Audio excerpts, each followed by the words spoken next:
자, 구약성경 266페이지로 가겠습니다. 신명기 4장 1절에서 9절까지의 말씀입니다.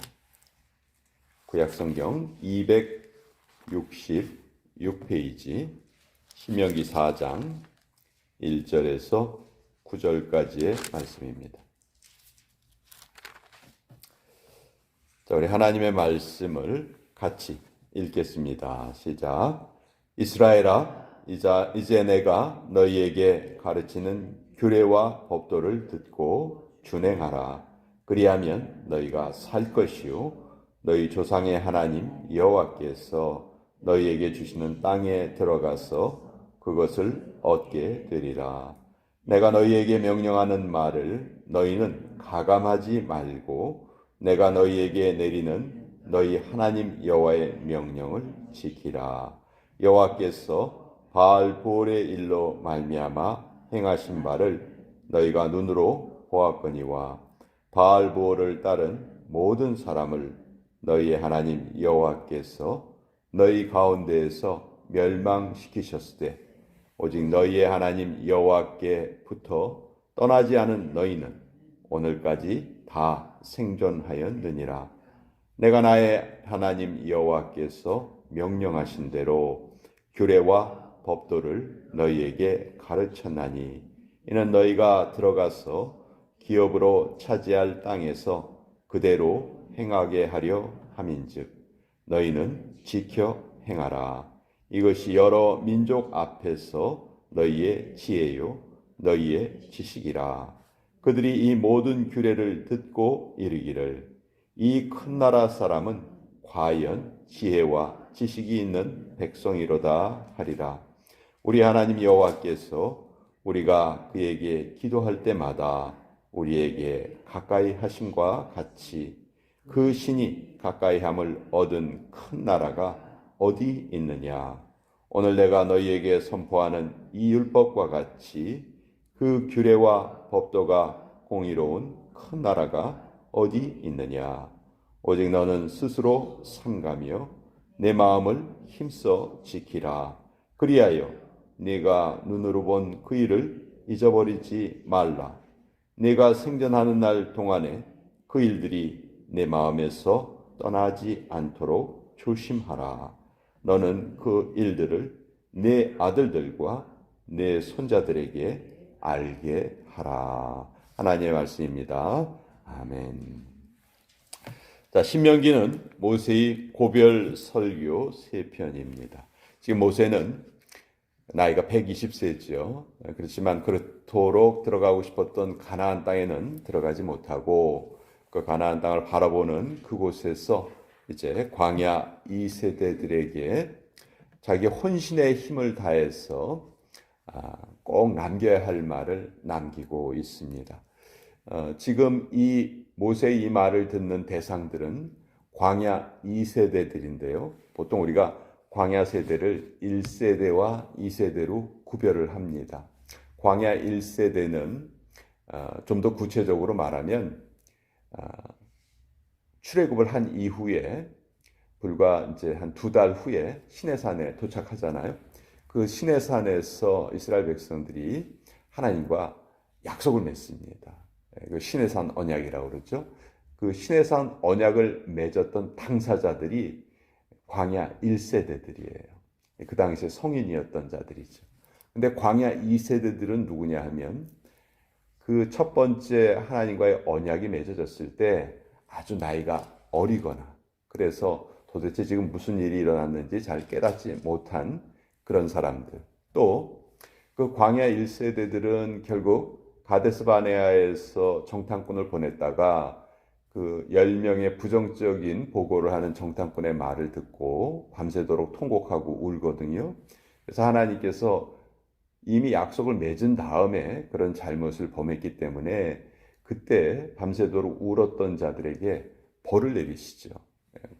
정탐꾼이 40일을 다녀왔는데 그 하루를 1년으로 계산을 해서 오늘 밤에 울었던 그 자들이 광야 생활 40년을 하면서 다 죽게 될 것이다. 그래서 광야 1세대들은 그 40년 동안 다 죽었어요. 하루에 1,000명씩 죽었습니다. 그런데 하나님께서 만약 광야 1세대들이 다 죽었다면 가나안 땅에 들어갈 사람은 이제 2명밖에 안 남은 거예요.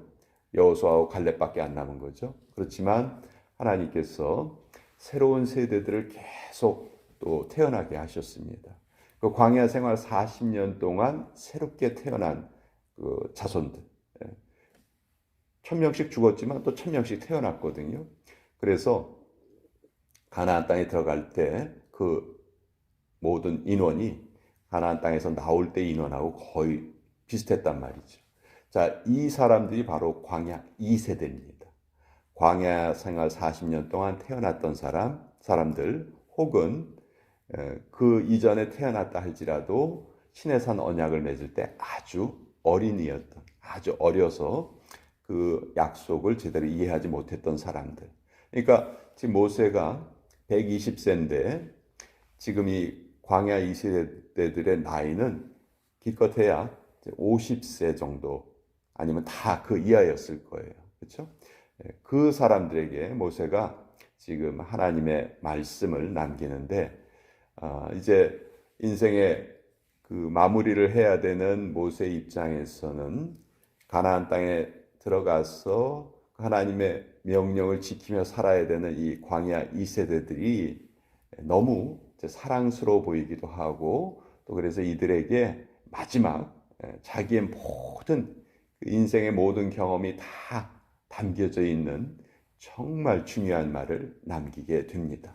그것이 이제 신명기에 나오는 설교 3편인데 오늘 신명기 4장에는 무엇을 지금 당부하고 있느냐? 야, 너희들 지금 가나안 땅에 들어가면 전쟁을 해야 되니까 전쟁을 위해서 무기를 잘 준비해라. 전쟁을 하려면 훈련을 열심히 받아야 된다. 그런 말 하고 있지 않아요.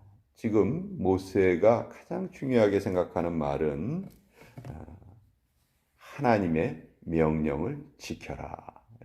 그 한마디를 하고 있는 거예요. 왜 다른 말 대신에 그것을 하고 있는가? 그것이 하나님께 복을 받는 가장 결정적인 비결이기 때문이죠. 이스라엘 백성들이 가나안 땅을 정복하는 것이 또 그 땅에 들어가서 사는 것이 이스라엘 백성들이 전쟁을 잘하고 못하고 여기에 달려있지 않아요. 하나님은 계속 강조하시죠. 전쟁의 승패는 무기에 달려있는 것이 아니다. 사람이 많고 적음에 달려있는 것이 아니다. 전쟁의 승패는 여호와께 달려있는 것이다. 하나님이 전쟁의 결과를 주관하신다. 그러니까 언제든지 하나님 편에 있으면 전쟁의 결과에 대해서 걱정할 필요가 없는 것이죠. 그렇죠? 네.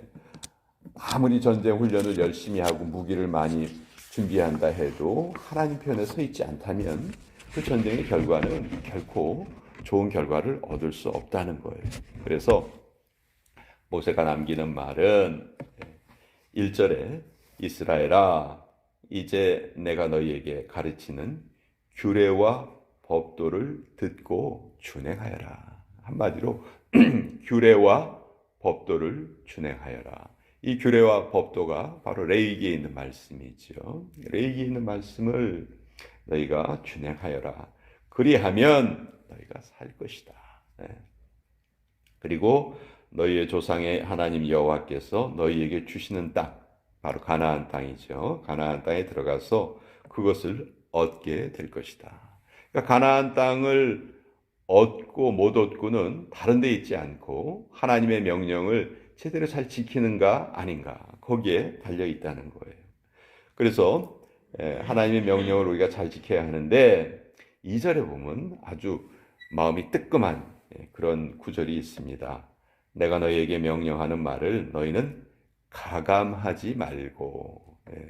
우리에게 만약 빨간 펜이 있다면 여기다 딱 밑줄을 그어야 돼요. 가감하지 말고 하나님의 말씀에 더하지도 말고 빼지도 말고 내 마음대로 하나님의 말씀을 재단하지 말아라. 말씀에 기록된 그대로 지켜라.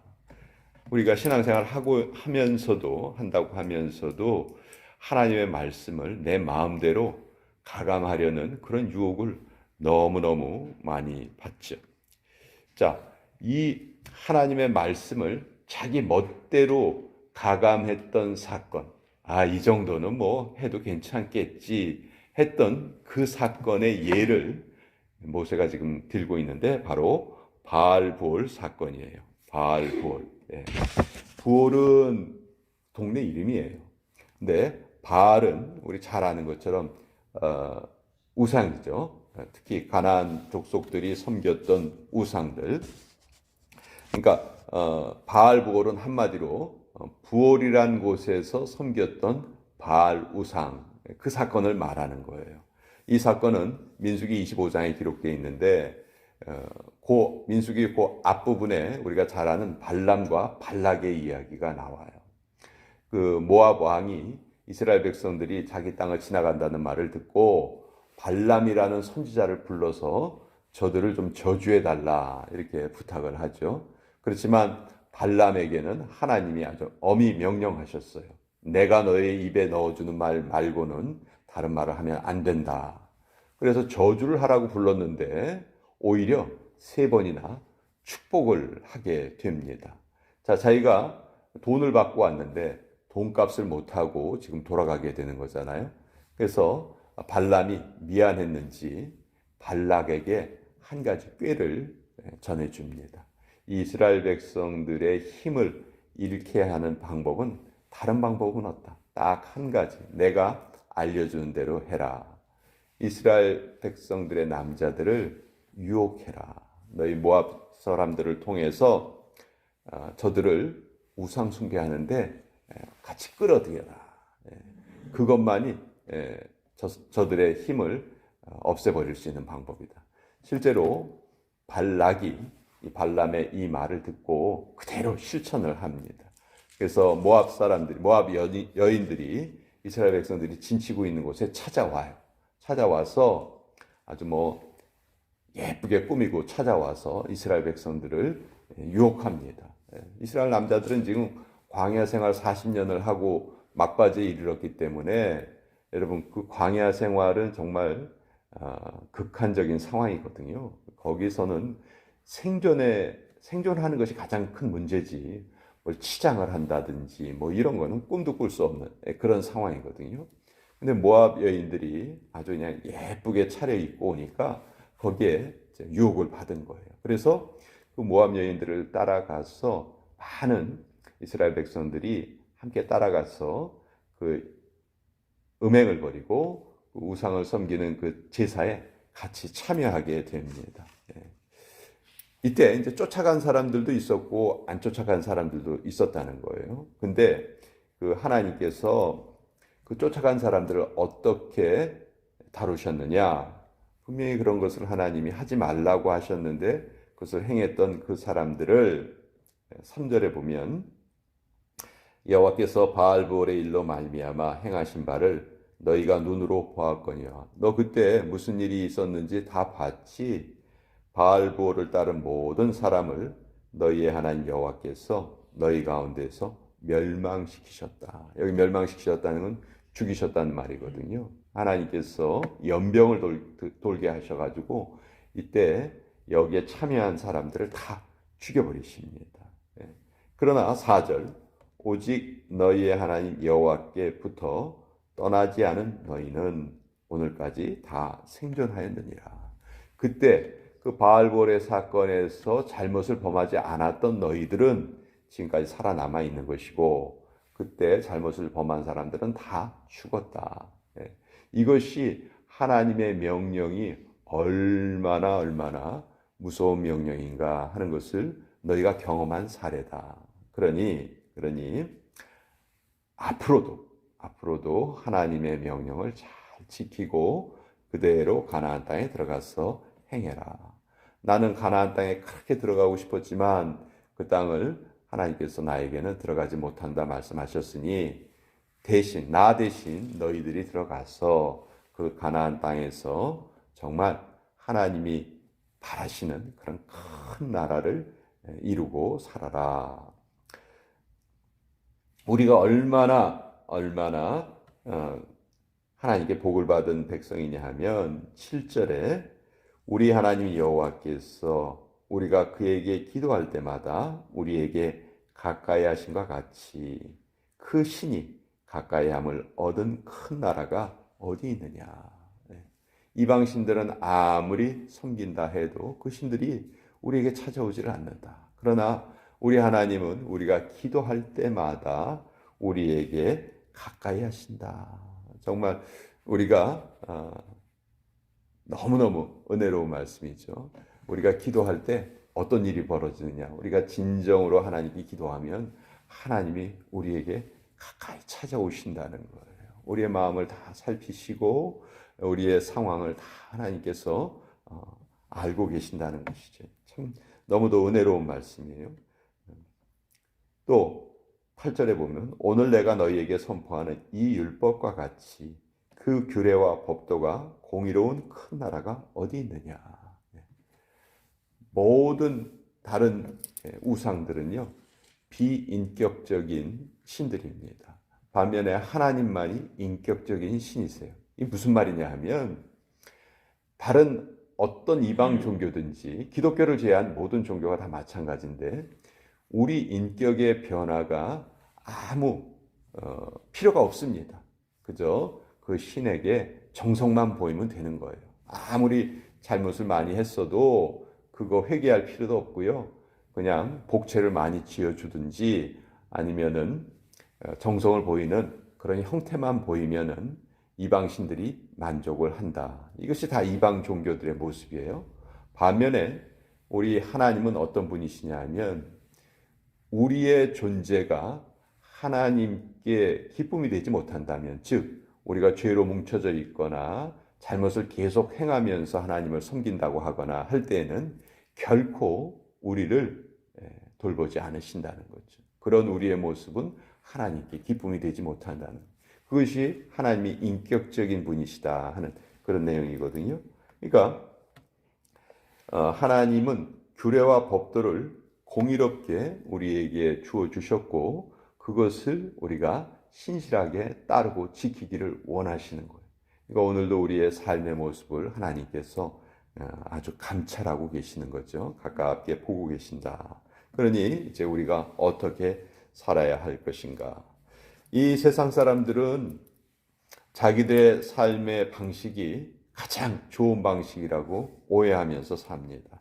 나 내 마음대로 살아, 자유롭게 살아, 나에게는 아무 제약도 없어. 그러나 성경은 한마디로 그렇게 사는 길은 망하는 길이다.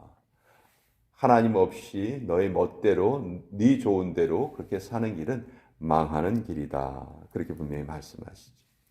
하나님의 율법은요, 마치 스포츠 경기에서의 룰과 같습니다. 여러분 스포츠 경기에 룰이 없다고 한번 생각해 보세요. 선수들이 자기 하고 싶은 대로 한다고 한번 생각해 보세요. 다른 편 선수들이 가까이 오면 막 때린다든지, 이래도 아무 상관이 없다. 그렇게 한번 생각을 해 보세요. 그러면 그 스포츠 자체가 성립될 수가 없겠지요. 이 세상 삶도 마찬가지입니다. 하나님이 창조하신 그 원리에 따라서 살아갈 때만 우리에게 의미가 있고 보람이 있는 것이 우리 인생이라는 것이죠. 그래서 이것을 모세는 지금 그 광야 2세대에게 지금 간절한 마음을 담아서 말하고 있고, 또 이 광야 2세대들에게 부탁하는 것은 내가 하는 이 말을 너희만 듣고 있는 것이 아니고 광야 3세대, 4세대, 또 가나안 땅에 들어가서 가나안 1세대, 2세대 계속 그 후손들에게 내가 하는 이 말을 잘 전하기를 바란다. 그것이 이제 9절의 말씀이죠. 오직 너는 스스로 삼가며 내 마음을 힘써 지키라. 그리하여 내가 눈으로 본 그 일을 잊어버리지 말고 내가 생전하는 날 동안에 그 일들이 내 마음에서 떠나지 않도록 조심하라. 그리고 그 다음에 너는 그 일들을 내 아들들과 내 손자들에게 알게 하라. 하나님께 받은 그 신앙을 후손들에게 전하는 것이, 여러분 이건 해도 되고 안 해도 되고가 아니고요. 이건 하나님의 명령이에요. 하나님이 우리에게 주신 명령입니다. 아유, 내 자식이 말을 안 들어요. 아유, 이제 다 컸다고 자기 마음대로 하려고 해요. 도대체 말을 안 들어요. 여러분 그거는 우리의 변명이 될 수가 없어요. 그렇기 때문에 우리는 기도해야 되는 거예요. 하나님, 지금 내 자녀가 올바른 길로 갈 수 있도록 하나님께서 강권적으로 역사해 주세요.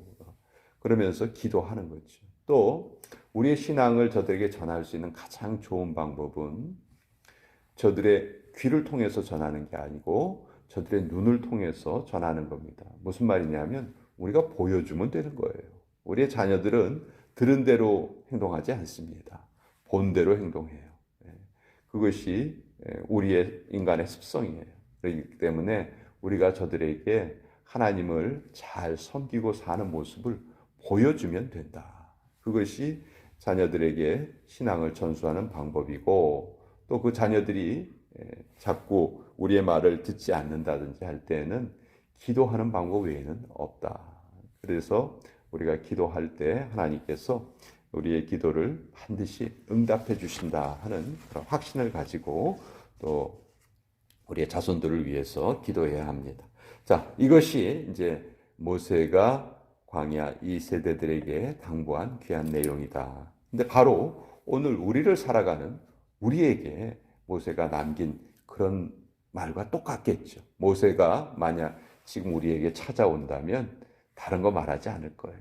여기 있는 이 내용을 그대로 우리에게 전해줄 것입니다. 그래서 오늘 이 말씀을 통해서 다시 한번 우리 삶의 목적과 또 어떻게 살아야 하는지를 우리 잘 한번 생각해 보았습니다.